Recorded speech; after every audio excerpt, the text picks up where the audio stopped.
شجاعت ایک ہوتی ہے چھپی ہوئی، ایک ہوتی ہے ظاہر و باہر. تو حضرت علی رضی اللہ تعالیٰ عنہ میں وہ شجاعت صرف چھپی ہوئی نہیں، ظاہر و باہر شجاعت، نمایاں شجاعت، وہ شجاعت جو بدر میں ظاہر ہو رہی ہے. جبکہ شیبہ ابن ربیعہ وہ بھی حضرت علی کے ہاتھوں واصل جہنم ہوا، اور ولید ابن عتبہ ابن ربیعہ چچا بھتیجے دونوں جو ہے حضرت علی کے ہاتھوں واصل جہنم ہو رہے ہیں. اور جو عتبہ ابن ربیعہ تھا، ولید کا باپ اور شیبہ کا بھائی، وہ حضرت حمزہ کے ہاتھ سے واصل جہنم ہوا. پہلا مقابلہ ہوا، اس میں حضرت علی نمایاں ہے. جنگ احزاب ہے، اس میں حضرت علی نمایاں ہے. عمرو ابن عبد ود بہت بڑا پہلوان، 90 برس کی عمر تھی اس بدبخت کی جب یہ مقابلہ ہوا ہے، لیکن پورے عرب میں کوئی تصور نہیں کر سکتا تھا کہ اس سے مقابلہ کر سکتا ہے. آپ نے پڑھا ہوگا، سنا ہوگا وہ واقعہ کہ جب وہ مبارزت کے لیے آیا ہے کہ ہے کوئی جو میرا مقابلہ کرے، اور ظاہر بات ہے کہ اس وقت جو ہے ایک دفعہ سناٹا طاری ہو گیا. حضرت علی آگے بڑھے کہ میں مقابلہ کروں گا. وہ ہنسا، تم میرا مقابلہ کرنے آئے ہو؟ نام کیا ہے؟ وہ جو بھی استہزاء کا انداز ہوتا ہے. پھر اس نے کہا کہ میری یہ عادت رہی ہے کہ میں جب بھی کسی سے مقابلہ ہوتا ہے اس کی 3 خواہشات میں سے ایک ضرور پوری کرتا ہوں. ذرا کہو تمہاری کیا خواہش ہے؟ حضرت علی نے فرمایا میری خواہش اولین یہ ہے کہ تم ایمان لے آؤ. لا حول ولا قوت. اس نے کہا اس کا کوئی سوال نہیں. اچھا تو دوسری خواہش یہ ہے کہ میدان جنگ سے چلے جاؤ. وہ ہنسا، یہ میرے لیے کبھی نہیں ہو سکتا. اب حضرت علی نے جو وار کیا ہے یہ ان کی ذہانت اور فطانت کا بھی ایک بہت بڑا مظہر ہے. فرمایا پھر تیسری خواہش یہ کہ آؤ مقابلہ کرو. اس پر وہ بہت چکا رہ گیا کہ میں نہیں سمجھتا تھا کہ روئے زمین پر کوئی شخص یہ خواہش بھی لے کر میرے سامنے آ سکتا. اور ایک وار میں ختم ہوا حضرت علی کے رضی اللہ تعالیٰ. عمرو ابن عبد ود. اسی طرح خندق کا معاملہ، قموس کا قلعہ سب سے زیادہ سخت تھا. کچھ اور جو گڑھیاں تھی فتح ہو گئی تھی، وہ تھا جو اڑا ہوا تھا، وہ حضرت علی رضی اللہ تعالیٰ عنہ کے ہاتھوں اللہ نے فتح کرایا. تو یہ ظاہر و باہر شجاعت، وہ قواعد عملیہ حضرت علی رضی اللہ تعالیٰ عنہ کے وہ بھی ہیں. دوسری طرف حضرت علی شعر و ادب میں اونچا مقام رکھتے ہیں، فصاحت و بلاغت کی معراج پر ہے. یقیناً افصح العرب ہے محمد صلی اللہ علیہ وسلم. حضور کا اپنا قول ہے انا افصح العرب، لیکن یہ کہ حضور کے بعد فصاحت و بلاغت، خطابت، شاعری، اس میں صحابہ کرام میں ظاہر بات ہے حضرت علی کے آس پاس آنے والا کوئی نہیں. یہ بات اپنی جگہ پر ہے، ہم تسلیم کرتے ہیں. تو اچھی طرح سمجھ لیجئے. اسی طریقے سے آپ کے علم میں ہونا چاہیے کہ عربی گرامر کے موجد حضرت علی ہیں. پھر یہ کہ پورے خلافت راشدہ میں سارے سیکریٹریٹ کو آرگنائز کرنے والے حضرت علی ہیں. یعنی ذرا آپ اندازہ کیجئے، ایک شخص مرد میدان ہے، اس کی شجاعت وہ صرف پوٹینشل شجاعت نہیں بلکہ واقعی ظاہر و باہر شجاعت. اس کے میں نے چند نمونے آپ کو بتائے. مجھے واقعات کی تفصیل میں جانے کی ضرورت نہیں ہے کہ یہ ساری چیزیں معلوم ہیں، لوگوں کے علم میں ہے. دوسری طرف اس کے اندر ادب ہے. ان کے اشعار پڑھیے، آج بھی انسان وجد میں آتا ہے. کتنے حکیمانہ اشعار، کتنی بے ساختگی ہے. میں نے کئی مرتبہ آپ کو اشعار سنائے. یغوص البحر من طلب العالی ومن طلب العلا سیر الليالي ومن طلب العلا من غیر قد اضاع العمر فی طلب المحال. جو کوئی بھی موتی چاہتا ہے، موتی حاصل کرنا چاہتا ہے، اسے تو سمندر میں غوطہ لگانا ہی پڑتا ہے. جو کوئی اونچا مقام حاصل کرنا چاہتا ہے زندگی میں، اسے راتوں کو جاگنا ہی پڑتا ہے. جو کوئی بلندی بھی چاہے اور محنت بھی نہ چاہے، وہ اپنی عمر کو ضائع کر بیٹھتا ہے ایک محال شے کی طلب میں. اندازہ کیجیے. اور رضینا قسمت الجبار فینا لنا علم وللجہال معلوم. اس میں فلو دیکھیے، اس کا ردم دیکھیے. ہم راضی ہیں اللہ تعالیٰ کی تقسیم پر جو اس نے ہمارے بارے میں کی ہے. ہمیں اللہ نے علم عطا کیا، جاہلوں کو دولت عطا کی. ہم راضی ہیں، ہم علم کی دولت پر راضی ہیں. یہ حضرت علی کے قول. اور انا الذی سمتنی امی حیدرا، میں وہ ہوں کہ جس کا نام اس کی ماں نے حیدر رکھا تھا، شیر رکھا تھا. اس حوالے سے سمجھ لیجئے اصل میں والدین کا رکھا ہوا نام حضرت علی کا اسد تھا، شیر، اور یہی حیدر کے معنی عربی زبان میں. یہ جو لفظ علی ہے آپ کا نام، یہ محمد الرسول اللہ نے رکھا ہے. یہ نام والدین کا دیا ہوا نہیں ہے. والدین کا نام اسد ہے، والدین کا عطا کردہ نام. حضرت علی کا نام پھر جب علی رکھا ہے تو وہ محمد الرسول اللہ صلی اللہ علیہ وسلم نے رکھا. تو یہ اچھی طرح سمجھ لیجئے کہ یہ جامعیت جو ہے کہ ایک ایمبی ورڈ شخصیت.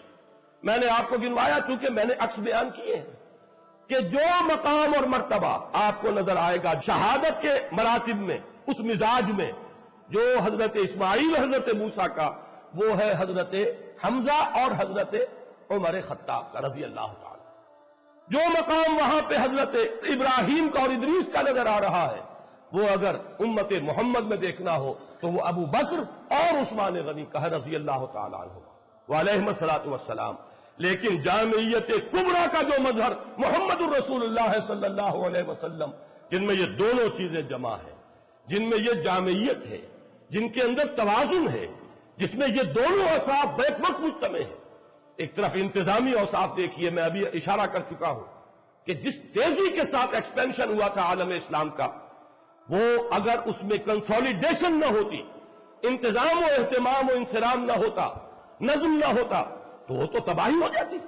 اتنی تیزی سے ایکسپینشن حضرت عمر فاروق کے زمانے میں رضی اللہ تعالیٰ عنہ، ذرا فتوحات کا اندازہ تو کیجیے کہ ملک کے ملک آ رہے ہیں اور بڑے وسیع علاقے آ رہے ہیں، بڑی آبادیاں ہیں وہاں، بڑے وسائل و ذرائع ہیں، وہ جس کو فرٹائل کریسنٹ کہا جاتا ہے عالم عرب کا، وہ پورا کا پورا فتح ہو چکا ہے۔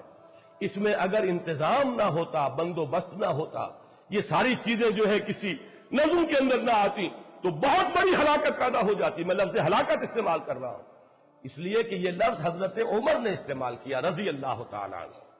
حضرت عمر کے یہ الفاظ، لولا علی لہلک عمر، اگر علی نہ ہوتے تو عمر ہلاک ہو جاتا۔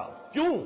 حضرت عمر جو ہے اس وقت خلیفۃ المسلمین، امیر المومنین، پوری کی پوری ذمہ داری، اب اس میں ان کی توجہ، فوجوں کا انتظام، محاذوں سے آنے والی اطلاعات، وہاں کرائسس ہو گیا ہے، وہاں یہ سامان چاہیے، وہاں ایک شکست کی سی کیفیت، جیسے کہ آپ کو معلوم ہوگا کہ ایران میں ایک موقع پر بڑی حالت جو ہے وہ کمزور ہو گئی تھی مسلمان افواج کی، جس وقت کہ حضرت عمر نے فیصلہ کیا تھا کہ میں خود جاؤں گا، اب میں محاذ کے اوپر خود جاؤں گا، تو اس وقت جو ہے حضرت عمر کی زیادہ توجہ تو اس پر لگ رہی ہے۔ اگر اس کے ساتھ انتظامات نہ ہو، اہتمام نہ ہو، نظم نہ ہو، قائم نہ کیا جائے، تو واقعہ یہ ہے کہ جس کو آپ کہتے ہیں آگے دوڑ پیچھے چوڑ، آگے تو بڑھتے جا رہے ہیں، پیچھے معاملہ جو ہے خراب ہوتا چلا جا رہا ہے، یہ ہوتا۔ لیکن یہ سارا کام کس نے سنبھالا؟ حضرت علی نے سنبھالا۔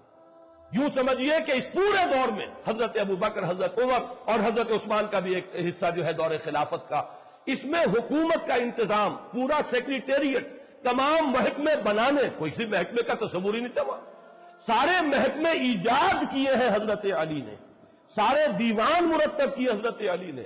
گویا کہ آج کے زمانے میں آپ کہیے چیف سیکریٹری کہیے یا جو بھی اس کو نام دے، وہ کون تھے؟ وہ حضرت علی تھے رضی اللہ، اور پورا انتظام ان کے اپنے ذہن سے نکلا ہوا ہے۔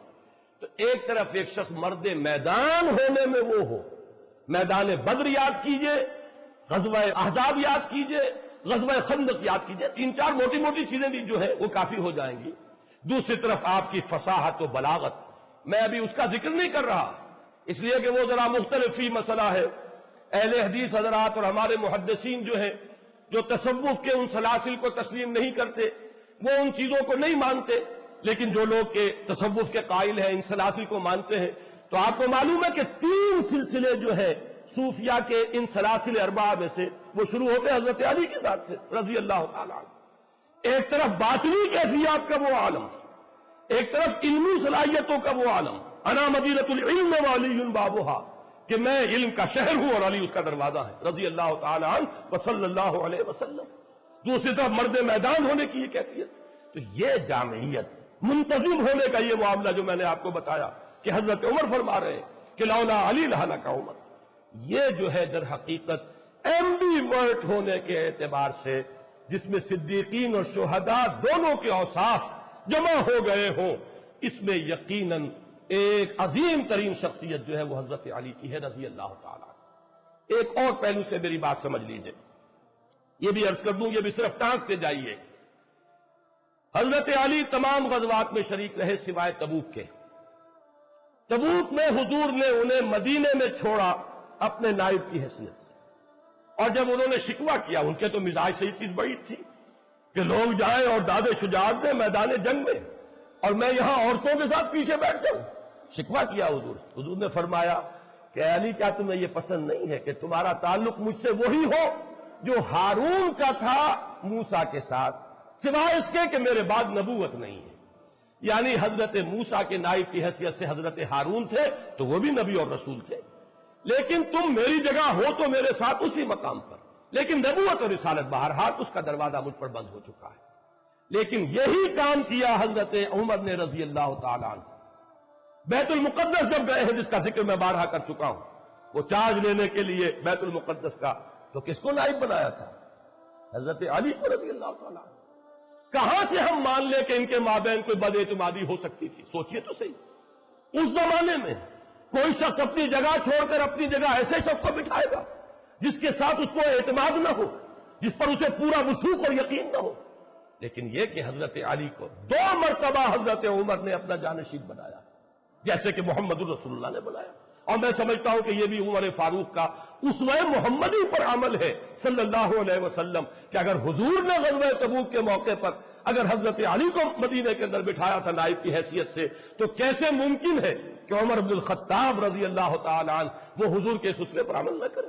بیت المقدس کا سفر تبوک سے بھی کہیں آگے، یروشلم جا رہے تھے حضرت عمر، اور کتنا رہا ہوگا مدینے سے آپ کے غیر حاضری کا معاملہ۔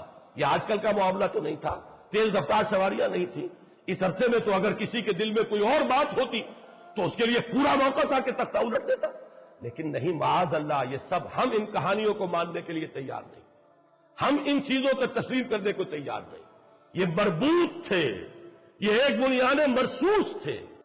چنانچہ سورہ ہجر کی ایک آیت ہے کہ ہم جب اہل جنت کو جنت میں داخل کریں گے، جنتیوں کو، تو الفاظ آتے ہیں وَنَزَعْنَا مَا فِي صُدُورِهِم مِّن غِلٍّ إِخْوَانًا عَلَىٰ سُرُرٍ مُتَقَابِلِينَ، ہم ان کے دلوں میں جو بھی کوئی رنجشیں ہوں گی وہ نکال لیں گے، اور پھر جنت میں وہ بیٹھے ہوں گے آمنے سامنے ایک دوسرے سے، کہ بھائی بن کر کوئی رنجش دن میں تھی بھی، دنیا میں تھی بھی تو نکل چکی ہو۔ اور حضرت علی کا قول ہماری تفاسیر میں منقول ہے کہ حضرت علی نے فرمایا یہ آیت میرے اور معاویہ کے بارے میں نازل ہوئی ہے کہ ہمارے دلوں میں اگر کوئی ایک دوسرے کی طرف سے میل آ گیا ہے، اللہ تعالی ہمیں جنت میں داخل کرتے ہوئے وہ بھی قدورت جو ہے وہ میل جو ہے اس کو نکال دے۔ تو ہمارا نقشہ تو صحابہ کرام کا یہ ہے کہ یہ ایک بنیاد مرصوص تھے۔ وقتی طور پر انسانوں کے اندر کوئی شکوہ شکایت پیدا ہو جانا، یہ تو چیز وہ ہے جس کو ہم مان لیں گے، لیکن کوئی مستقل قدورت، کوئی بغض معاذ اللہ، کوئی دشمنی ایک دوسرے سے، اس کا ہم تصور نہیں کر سکتے۔ لہذا یہی وجہ ہے کہ حضرت علی رضی اللہ تعالیٰ عنہ کو 2 مرتبہ حضرت عمر نے اپنا جانشین بنایا۔ جب حج پر گئے ہیں تو حضرت علی کو جانشین بنا کر گئے، انچارج بنا کر گئے ہیں۔ جب گئے ہیں یروشلم تو بھی حضرت علی کو یہاں پہ نمائندہ بنایا۔ اور ایک بات اور نوٹ کیجئے کہ حضرت علی رضی اللہ تعالیٰ عنہ کی صاحبزادی ام کلثوم حضرت عمر کے نکاح میں آئی ہے۔ یہ کوئی ہونے والی بات تھی اگر باہمی محبت نہ ہوتی؟ یہ کوئی ہونے والی بات تھی اگر باہمی اعتماد اور باہم شیر و شکر نہ ہوتے؟ اگر شکایت بھی تھی تو میں عرض کر چکا ہوں وہ حضرت ابوبکر سے تھی۔ اگر شکایت کوئی تھوڑی دیر کے لیے رہی بھی ہے، کوئی شکوہ، حضرت عمر سے تو کسی شکوے کا ہمارے پاس تو ریکارڈ موجود نہیں ہے کہ کس بنیاد پر کوئی شکوہ ہوتا۔ تو یہ جو ایک بنیاد مرصوص رہے ہیں، بلکہ جب میں نے ابھی ذکر کیا تھا کہ جب ایران کے محاذ پر ایک دفعہ ذرا کریٹیکل سچویشن پیدا ہوئی ہے اور حضرت عمر نے فیصلہ کیا کہ اب میں جاؤں گا وہاں محاذ پر، تو حضرت علی نے روکا اور یہ فرمایا کہ چکی اسی وقت تک پیستی ہے جب تک کہ وہ اپنی کلی جو ہے اس کے اوپر قائم رہے۔ آپ کا مقام اس چکی کے اس کلی کا ہے۔ یہ امت مسلمہ کی چکی چلے گی اگر آپ اپنی جگہ پر قائم رہیں گے، اگر وہ کلی اپنی جگہ سے ہٹ گئی تو چکی چلے گی کیسے؟ لہذا آپ نہ جائیں، ان کو مجبور کیا کہ آپ یہیں پر رہیں، یہیں سے بیٹھ کر انتظام کریں۔ اور حضرت عمر رضی اللہ تعالیٰ عنہ نے حضرت علی کے اس مشورے کو قبول کیا اور اپنے ارادے کو فسخ کر دیا۔ ہمارا نقشہ یہ ہے، اور میں جو بات آج بتانا چاہتا تھا وہ یہ ہے کہ اہل سنت کے ہاں بھی حضرت علی کا مقام بہت بلند ہے، بہت بلند ہے، بہت بلند ہے۔ وہ لوگ اہل سنت کے دائرے سے خارج ہیں کہ جو حضرت علی رضی اللہ تعالیٰ عنہ پر کسی طرح کا زبان تان جو ہے دراز کرتے ہیں، کسی طرح سے ان کی نیت کے اوپر حملہ کرتے ہیں، کسی طرح سے کوئی اس طرح کی جو ان کے مقام بلند سے فروتر بات ہے کوئی ان کی طرف منسوب کرتے ہیں، میرے نزدیک وہ اہل سنت سے خارج، وہ ناسبی ہوں گے یا کوئی خارجیوں کی کوئی نسل ہے جو چلی آ رہی ہو ہمارے اندر، لیکن بہرحال اہل سنت کے ہاں یہ جان لیجئے، یہ ہمارا مجمع عقیدہ ہے۔ تمام نسل انسانی میں بلند ترین تو انبیاء اور رسل ہیں، وہ تو سب سے اونچا ہے ہی۔ اس کے بعد امت کے اندر سب سے افضل، پوری دنیا کے اندر، امت میں نہیں، پوری نسل انسانی میں بحیثیت جماعت وہ صحابہ ہے محمد الرسول اللہ۔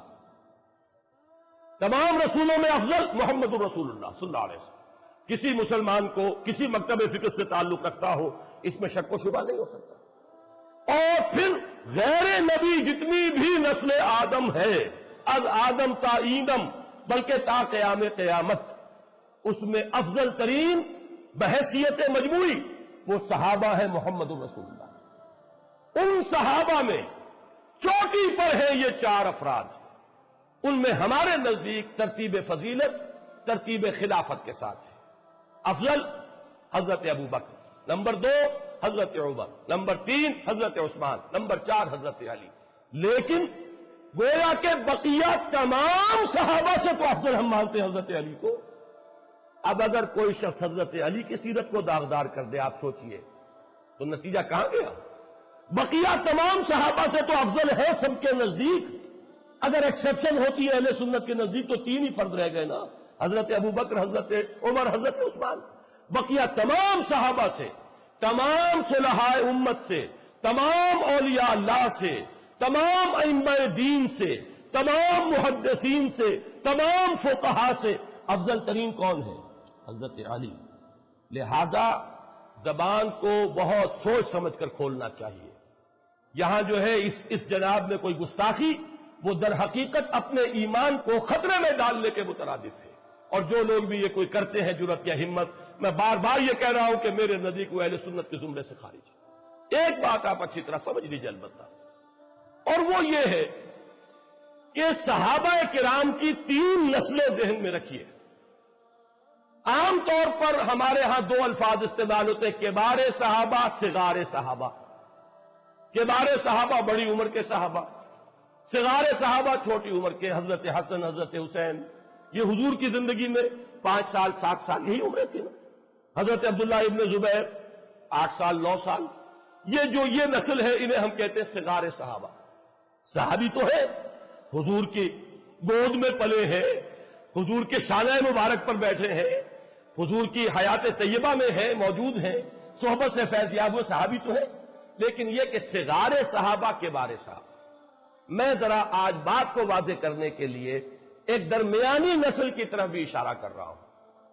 یہ 3 نسلوں میں سمجھیے، صحابہ کرام کی ایک نسل وہ ہے جو حضور صلی اللہ علیہ وسلم کے تقریباً ہم عمر ہیں، 5 سال ادھر یا 5 سال ادھر، 10 سال کے چھوٹ بڑائی، 12 سال 13 سال، اتنا فرق ہوتا ہے، دوستوں میں بھی ہوتا ہے، احباب میں بھی ہوتا ہے، ساتھیوں میں بھی ہوتا ہے۔ ایک نسل وہ ہے، ایک نسل وہ ہے کہ جو اس سے نیچے ہے، جس کا کہ حضور سے عمر کا فرق جو ہے 30 سال 35 سال کا۔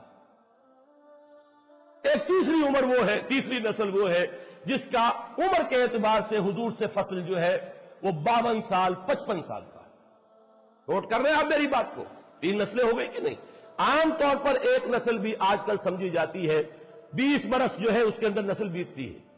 آپ اگر اپنی 4 پیڑھیاں گنیں گے تو وہ تقریباً 80 یا 100 برس کے اندر 4 پیڑھیاں جو ہے 4 نسلیں گزر جاتی ہیں۔ یہی ذرا تصور رکھیے۔ اب ان 3 نسلوں میں سے نوٹ کیجئے گا، حضرت ابو بکر، حضرت عمر، حضرت حمزہ، حضرت عثمان، حضرت طلحہ، حضرت زبیر، حضرت عبد الرحمن ابن عوف، یہ کون ہیں؟ یہ اس پہلی نسل کے۔ حضرت ابو بکر 2.5 سال چھوٹے، حضرت عثمان 4 سال چھوٹے، حضرت عمر 13 سال چھوٹے، حضرت حمزہ بالکل ہم عمر، بعض صحابہ حضور سے عمر میں زیادہ بھی تھے، حضرت عثمان ابن مظعون رضی اللہ تعالیٰ حضور سے عمر میں کچھ بڑے بھی تھے۔ یہ ہیں حضور کے تقریباً ساتھ کے لوگ، ان کو کہیں گے اعوان و انصار، ان کو کہیں گے ساتھی، ان کو کہیں گے دوست۔ اگلی نسل جو ہے وہ کون سی ہے؟ جو 30-40 سال کا فرق رکھتی ہے۔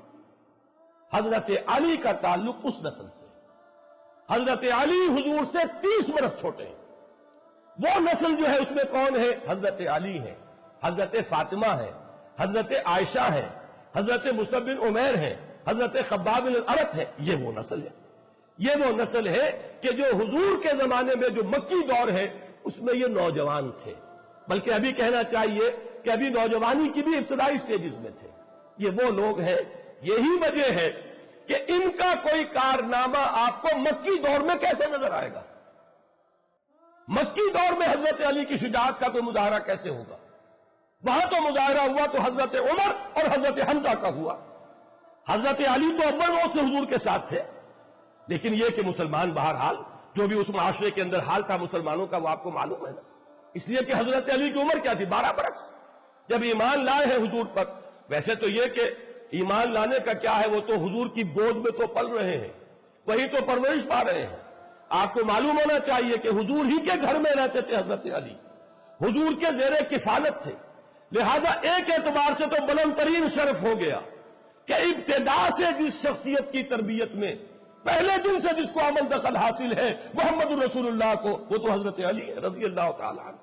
یہ اپنی جگہ ایک مقام ہے، ایک فضیلت ہے جو حاصل ہو گیا، لیکن یہ ہے کہ حضرت عمر کا معاملہ، حضرت حمزہ کا معاملہ، حضرت عبد الرحمن بن عوف کا معاملہ، یہ وہ لوگ ہیں کہ جو در حقیقت عمر کے اعتبار سے اس وقت حضور صلی اللہ علیہ وسلم کے عمر کے آس پاس تھے، وہ تھے آوان و انصار، وہ تھے اس وقت کے مددگار۔ حضرت علی گھر کے فرد ہیں، اس اعتبار سے جہاں تک تربیت کا معاملہ ہے وہ تو میں ایک لفظ استعمال کر رہا ہوں، اب نوٹ کیجئے گا، یہ غلام احمد پرویز نے استعمال کیا، لیکن کیا ہے حضرت عمر کے بارے میں۔ میرے نزدیک یہ غلط استعمال کیا حضرت عمر کے بارے میں۔ میرے نزدیک اس لفظ کا مصداق کامل حضرت علی ہے۔ وہ لفظ کیا ہے؟ شاہکار رسالت۔ شاہکار رسالت اگر ہے تو حضرت علی، اس لیے کہ جس کی تربیت میں اول روز سے محمد الرسول اللہ صلی اللہ علیہ وسلم کا حصہ ہے، جو حضور کی گود میں پلا بڑھا ہے۔ جب حضور پر وحی کا آغاز ہوا تو 10 سال کی عمر ہے، اور جب حضور کو تبلیغ کا حکم ہوا ہے، یہ فرق رکھیے گا ذہن میں، 3 سال کا فرق ہے۔ عام طور پر خیال یہ ہے پہلی وحی آئی ہے اس وقت سے لے کر، اور جب کہ سورہ مدثر کی آیات نازل ہوئی جن میں تبلیغ کا حکم ہے، عام خیال یہ ہے کہ 3 برس کا فرق ہے۔ یہی وجہ ہے کہ جب حکم ہو گیا ہے کہ اب آپ یا ایھا المدثر قم فانذر، اب کھڑے ہو کر اپنی تبلیغ کا آغاز فرما دیجئے، یہاں سے کہا جاتا ہے حضور کی رسالت کا آغاز ہوا۔ اور جب پہلی آیات اتری تھی اقرا بسم ربک الذی خلق، وہاں سے یہ کہا جاتا ہے کہ حضور کی نبوت کا ظہور ہوا، تو اسی لیے یہ کہا جاتا ہے کہ 13 برس کی عمر میں ایمان لائے، اس لیے کہ اگرچہ آغاز وحی سے وہ تو اگر کہا جائے تو 10 برس عمر ہے، لیکن جب تبلیغ کا حکم ہو رہا ہے تو اس وقت حضرت علی کی عمر 13 برس ہے، تو 13 برس کی عمر میں ایمان لائے حضرت علی، اور پھر ساتھ رہے، گھر میں ہے۔ تو فیض یاب سب سے زیادہ کون ہو رہا ہے محمد الرسول اللہ کی صحبت سے؟ وہ تو حضرت علی ہے، دن رات کے ساتھی ہے، ایک طرح کے خادم ہے، گھر میں رہنے والے عزیز ہیں، اپنے ایک چھوٹے عزیز کی حیثیت سے گھر میں حضور صلی اللہ علیہ وسلم کے ہاں ان کی رہائش ہے۔ اس اعتبار سے شاہکار رسالت، شاہکار نبوت، اس لفظ کا اطلاق اگر ہوتا ہے بتمام و کمال تو وہ حضرت علی کی ذات پر ہوتا ہے، اس لیے کہ تربیت محمدی کا شاہکار حضرت علی۔ البتہ یہ ضرور ہے کہ مکی دور میں آپ کی عمر چھوٹی تھی، اس میں 2-3 واقعات تو نمایاں ہمیں آتے ہیں سامنے کہ حضرت علی رضی اللہ تعالیٰ عنہ نے کھڑے ہو کر کہا تھا جب پہلی مرتبہ یہ حکم آیا کہ انذر عشیرتک الاقربین، اے نبی ذرا اپنے قریبی رشتہ داروں کو خبردار کیجئے، ان تک دعوت پہنچائیے، تو 2 مرتبہ کھانے کا اہتمام کروایا اور حضرت علی ہی کو حکم دیا اہتمام کرو۔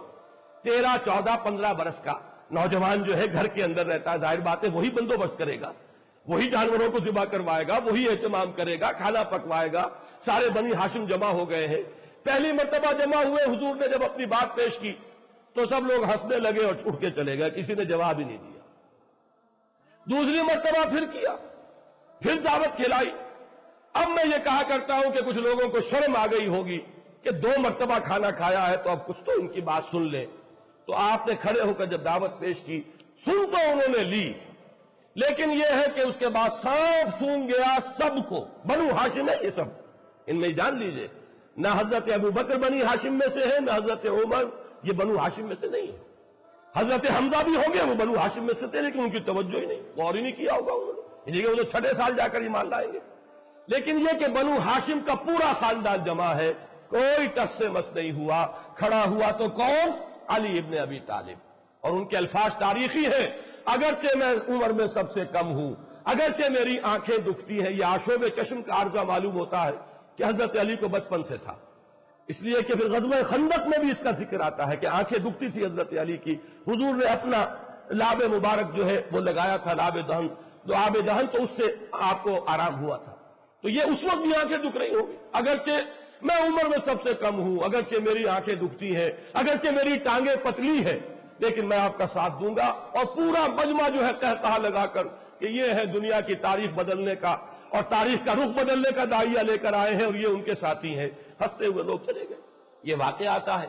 یا ہجرت کی رات حضور صلی اللہ علیہ وسلم اپنے بستر پر، اس وقت حضرت علی کی عمر کیا ہوگی؟ 22 برس، لگ بھگ 22 برس. اس نوجوان کو اپنے بستر پر سلا کر گئے. باقی آپ کو اس پورے دور میں حضرت علی نمایاں نظر نہیں آ سکتے. کیوں نظر نہیں آ؟ اس لیے کہ آپ کی عمر کو پیش نظر رکھیے. حضرت علی کی شخصیت کے جوہر جو نمایاں ہوئے وہ مدنی دور میں ہوئے. مدنی دور کا نقطہ آغاز ہے غزوہ بدر. اس وقت سے 24 برس کے جوان، اور اس وقت جو بھی ہوا ہے حضرت علی کی شجاعت کا دور ہوا آپ کو معلوم. اور اسی طریقے سے پھر سارے واقعات میں نے بیان کیے. اس فرق کو ضرور ملحوظ رکھیے. یہ فرق چونکہ ہم اپنے سامنے نہیں رکھتے، لہذا بہت سی چیزیں جو ہے وہ صحیح کانٹیکسٹ میں نہیں آتی، صحیح اس پس منظر میں زمانی اور جو مکانی اعتبار سے یہ پورا اگر پس منظر سامنے ہو تو پھر وہ نقشہ سامنے آئے گا کہ حضرت علی رضی اللہ تعالی عنہ شاہکار رسالت ہے. حضور کی تربیت، حضور کا تزکیہ، حضور کی تعلیم، اس سب کا سب سے بڑا مظہر صحابہ میں وہ حضرت علی. پروڈکٹ اگر دیکھنا ہو حضور کی تعلیم و تربیت کا تو اس کا سب سے نمایاں کون مظہر ہوں گے؟ حضرت علی ہوں. البتہ جو مقام ان ساتھیوں کا ہے جو اول روز سے آپ کے ساتھ ہیں، جو تبلیغ میں اول روز سے شریک ہو گئے ہیں، کہ حضرت ابو بکر ایمان لاتے ہی اب وہ تبلیغ میں لگ گئے ہیں. اور عشرہ مبشرہ میں سے 6 صحابہ وہ ہیں جو ابو بکر کی دعوت و تبلیغ سے حضور صلی اللہ علیہ وسلم کے دامن سے آ کر وابستہ ہیں. انہی میں حضرت عثمان غنی ہے، انہی میں طلحہ ہے، انہی میں زبیر ہے، انہی میں عبد الرحمن ابن عوف ہے، انہی میں وہ سعید ابن زید ہے، حضرت عمر کے بہنوئی حضرت سعید ابن زید. یہ سب کون ہے؟ یہ جو سب سے چوٹی کے گھرانوں کے لوگ ہیں قریش کے، وہ سب در حقیقت ابو بکر کی تعلیم اور تبلیغ سے ایمان لائے. تو یہ ہے ہر ایک کا اپنا مقام، اپنا درجہ، اپنی حیثیت، اپنی جگہ پر ان کو رکھ کر اگر دیکھا جائے تو بات سمجھ میں آ جائے گی. آخری بات اور عرض کرنا چاہتا ہوں، حضرت علی رضی اللہ تعالی عنہ یہ ماننا پڑتا ہے تاریخی اعتبار سے کہ دور خلافت کے اعتبار سے، نوٹ کیجئے گا میری بات، بظاہر فتنے پر قابو نہیں پا سکے، باہمی خانہ جنگی رہی، اختلاف رہا، امت مجتمع نہیں ہو سکی، تفرقہ جاری رہا، بڑی بڑی جنگیں ہوئی، جنگ جمل، جنگ صفین، جنگ نہروان کا ذکر میں کر چکا ہوں. جمل میں ایک طرف عائشہ، طلحہ اور زبیر ہیں، دوسری طرف حضرت علی رضی اللہ تعالی عنہ. تو یہ بڑے بڑے فتنے جو ہے اس دور میں ہوئے.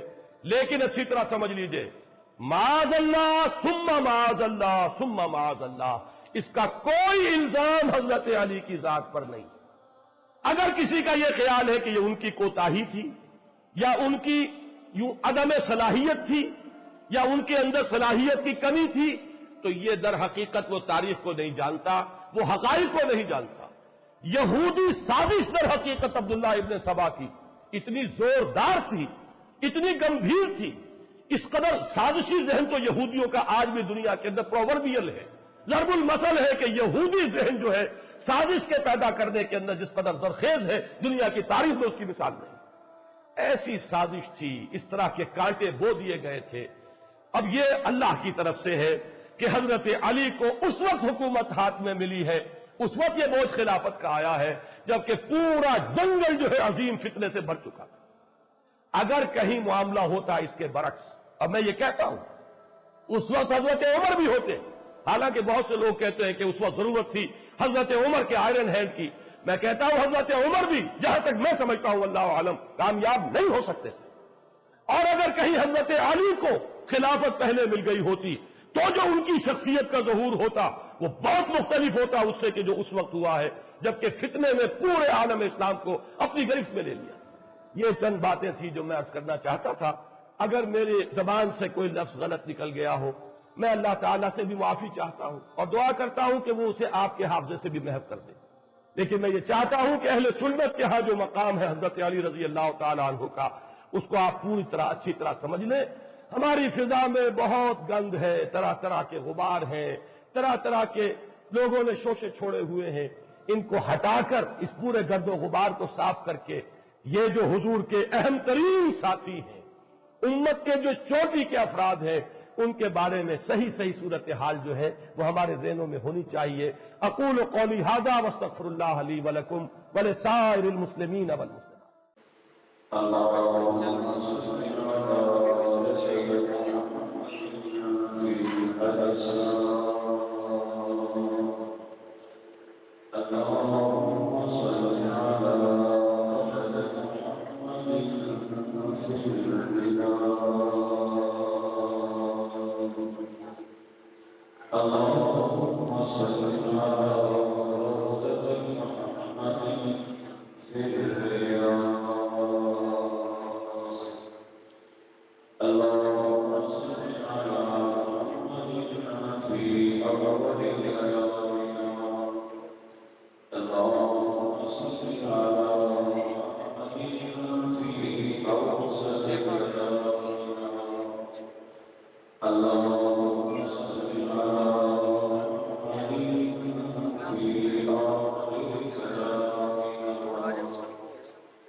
زیادہ دیر انشاءاللہ نہیں دیا گا، لیکن جتنی دیر میں